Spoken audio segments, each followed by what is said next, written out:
നൂറ്റാണ്ടുകൾ പഴക്കമുള്ള കോഴിക്കോടിൻ്റെ തേങ്ങാ വ്യാപാര കേന്ദ്രമാണ് തേങ്ങാ ബസാർ.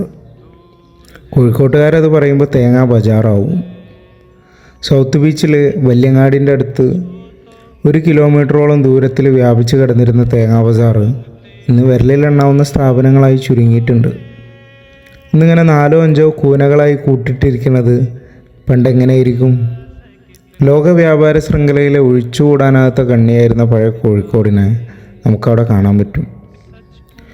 ഉത്തരേന്ത്യൻ സംസ്ഥാനങ്ങളിലേക്കാണ് പ്രധാനമായും കൊട്ടത്തേങ്ങ അവിടെ നിന്ന് കയറ്റി പോണത്. ഒന്ന് മുട്ടി നോക്കി ക്വാളിറ്റിയൊക്കെ ഉറപ്പുവരുത്തിയിട്ടാണ് 4 വലുപ്പത്തിലായിട്ട് തേങ്ങ വേർതിരിക്കുന്നത്. പിന്നീട് നീളമുള്ള ചാക്കിലേക്ക് കയറ്റുന്ന പണിയാണ്. ഓരോ വലുപ്പത്തിലുള്ളതും വ്യത്യസ്ത എണ്ണമായിട്ടായിരിക്കും ചാക്കിൽ കയറ്റുക.